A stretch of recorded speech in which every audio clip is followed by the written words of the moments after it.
Oke, assalamualaikum warahmatullahi wabarakatuh. Anak-anak kelas 11, hari ini kita untuk pembelajaran sosiologi untuk bab pertama adalah mengenai tentang kelompok sosial. Di kelompok sosial yang ada di masyarakat. Untuk yang bab pertama, nanti kelompok sosial untuk tujuan pembelajarannya yang pertama adalah mengetahui dasar-dasar pembentukan kelompok sosial, kemudian bentuk dan jenisnya, kemudian karakteristik khusus, partikularisme, eksklusifisme, dan lain sebagainya. Oke, untuk bab pertama sekali lagi teman-teman semuanya nanti kita belajar tentang kelompok sosial yang ada di masyarakat. Tentunya kalian sudah paham tentang pengertian masyarakat di kelas 10. Selanjutnya adalah dalam pembentukan kelompok sosial yang pertama kali adalah keluarga. Jadi keluarga itu merupakan kelompok terkecil dari satu kelompok sosial. Jadi keluarga adalah salah satu bentuk kelompok sosial. Di dalam keluarga ini kita dilahirkan dan dibesarkan sesuai dengan yang ada di gambar. Dasar-dasar pembentukan kelompok sosial. Yang pertama adalah hakikat kelompok sosial adalah kumpulan individu yang memiliki hubungan dan saling interaksi sehingga mengakibatkan tumbuhnya rasa kebersamaan dan rasa memiliki seperti anggota pramuka.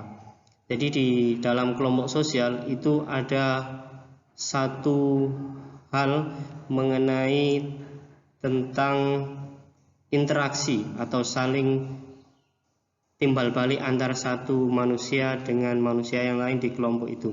Kemudian memiliki rasa kebersamaan dan rasa saling memiliki.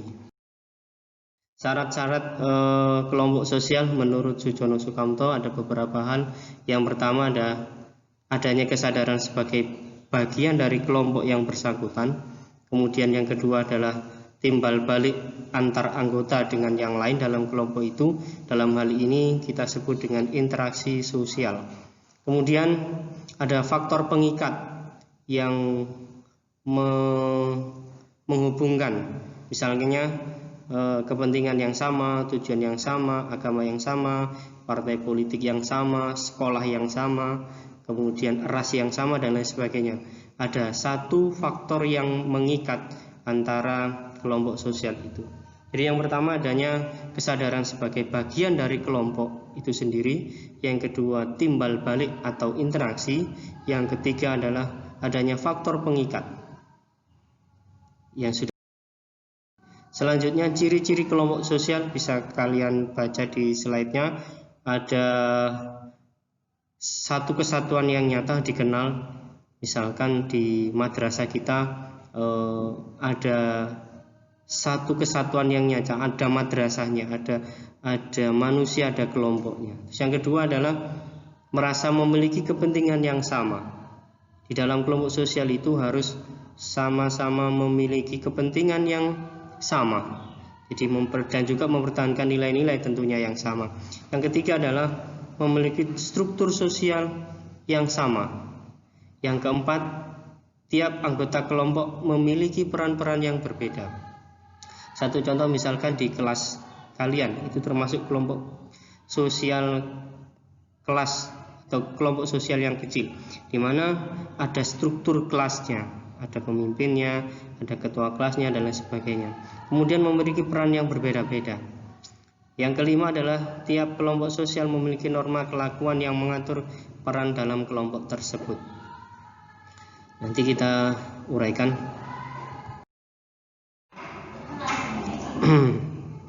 Selanjutnya adalah proses faktor dan faktor pembentuk kelompok sosial. Manusia itu tidak bisa hidup tanpa bantuan orang lain. Itu disebut dengan kelompok. Ulangi, itu disebut sebagai manusia makhluk sosial.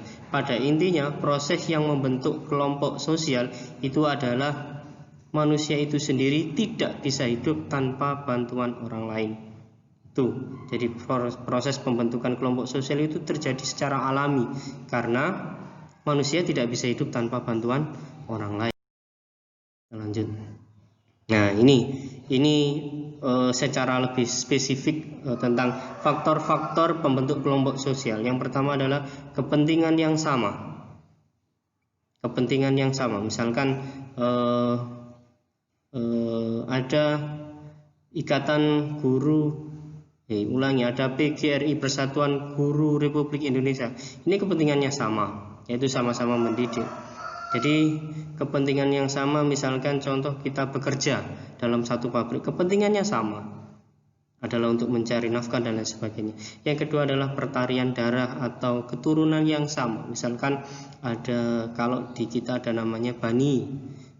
Kalau kita habis Lebaran atau habis Idul Fitri, kemudian ada silaturahim antar keluarga di keluarga itu. Ada bani siapa, atau misalkan ini contoh lain, kalau di masyarakat di luar Jawa ada istilah namanya istilahnya ada ya di sini ya, banyak di sini pertalian darah. Yang selanjutnya adalah daerah atau wilayah yang sama. Misalkan ada komunitas daerah-daerah tertentu. Nah, misalkan komunitas orang Madura di mana, kemudian komunitas Tionghoa, komunitas Arab ya. Ini pertalian darah ini juga terus kepentingan yang sama. Ini yang membentuk faktor kelompok sosial secara umum. Nah, ini beberapa bentuk dan jenis kelompok kepentingan yang ada di masyarakat. Ini menurut Durkheim itu ada dua. Yang pertama adalah solidaritas mekanik dan solidaritas. Kalau solidaritas mekanik merupakan masyarakat yang sederhana. Kalau organik merupakan pembagian kerja.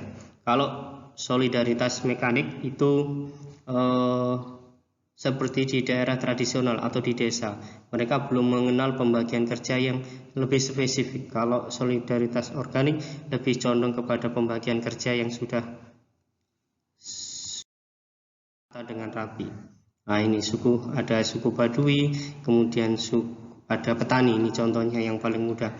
Mereka orang solidaritas mekanik, kelompok sosial mekanik ini semuanya sama. Kalau organisasi solidaritas organik, mereka sudah mengetahui tentang pembagian kerja.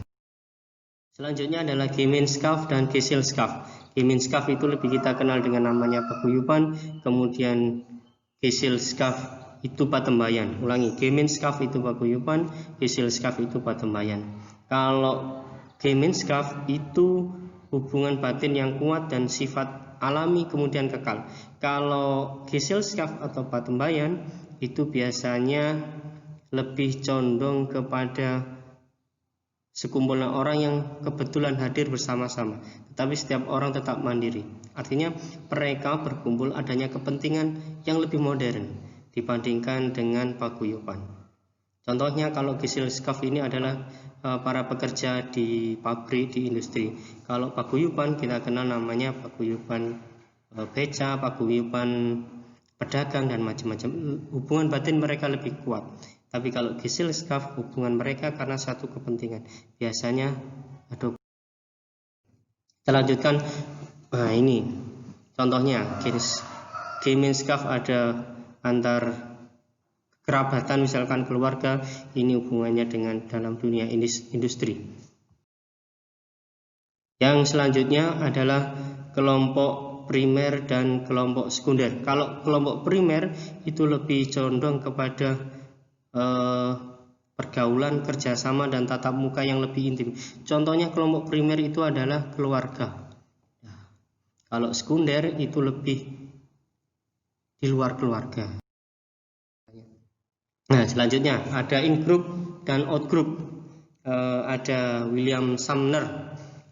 In-group itu adalah di dalam kelompoknya, kemudian out group itu di luar kelompoknya. Jadi misalkan saya adalah seorang bonek, seorang bonek, saya pendukung Persebaya, maka pendukung sepak bola Persebaya, maka saya kepada di luar pendukung saya ada in group. Ya, dan misalkan Arema atau saingan daripada kelompok sepak bola di luar Persebaya, misalkan Arema adalah out group saya. Jadi ketika ada teman kita yang berada di Arema, maka out grupnya adalah Persebaya, dan begitu seterusnya. Lanjutkan. Ada membership group dan referensi group. Kalau membership group itu adalah di mana setiap orang secara fisik menjadi anggota kelompok tersebut. Kalau referensi group ada kelompok sosial yang menjadi acuan seorang secara psikologis sehingga membentuk pribadi dan perilakunya. Selanjutnya adalah kelompok formal dan juga kelompok informal. Kelompok formal, kelompok yang memiliki aturan yang tegas, yang diciptakan mengatur anggota, hubungan antar anggota. Kalau informal biasanya lebih kepada tidak terorganisir atau struktur yang belum pasti. Contohnya adalah kalau informal itu keluarga, kemudian teman sebaya, teman bermain, dan seterusnya. Kalau kelompok formal misalnya instansi resmi, instansi industri, dan seterusnya. Ada kelompok okupasional dan volunteer. Kalau kelompok okupasional adalah karena kelompok yang tercipta karena semakin memudarnya fungsi kekerabatan.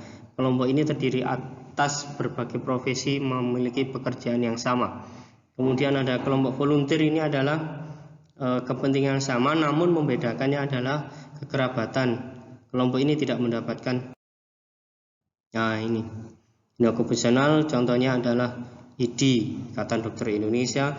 Volunteer ini contohnya sukarelawan. Demikian teman-teman, semuanya anak-anak kelas 11 pembelajaran mengenai kelompok sosial yang kalian pelajari. Kalian baca lagi tentang pembelajaran kelompok sosial. Selamat belajar, semoga kalian diberikan ilmu yang bermanfaat. Kami berdoa sekali lagi semoga pembelajaran secara online ini bisa bermanfaat untuk kami, untuk kita semuanya. Dan jangan lupa untuk selalu jaga kesehatan, tetap belajar terus sekalipun dalam kondisi pandemi. Sekali lagi pesan saya, jaga kesehatan, tolong doakan kami Bapak Ibu Guru, dan juga doakan orang tua kita di rumah. Sekali lagi semoga bermanfaat. Assalamualaikum warahmatullahi wabarakatuh.